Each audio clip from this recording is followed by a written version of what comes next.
C'est une mer qui était très verticale, donc le surf dans lequel je casse le bateau, en fait c'est un surf où le bateau vient planter en fin de vague et n'est pas ressorti, c'est cassé en deux, c'est pas une casse normale. Ce sont des bateaux qui doivent pouvoir faire le tour du monde, donc c'est pour ça que je vous disais qu'il va falloir le comprendre.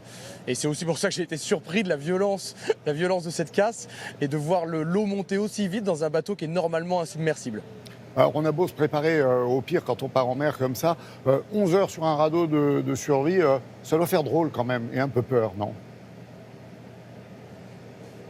Ouais, oui, je peux vous assurer que c'est pas, j'ai pas de d'y retourner, hein. Même si j'ai été étonné par le côté, on va dire entre guillemets marin du radeau, parce que les conditions n'étaient pas faciles et je suis quand même, voilà, le radeau s'est jamais retourné, parce que là, ça aurait pu être une des hypothèses qui était, bon, voilà, mais je me sentais à peu près en sécurité dans le radeau.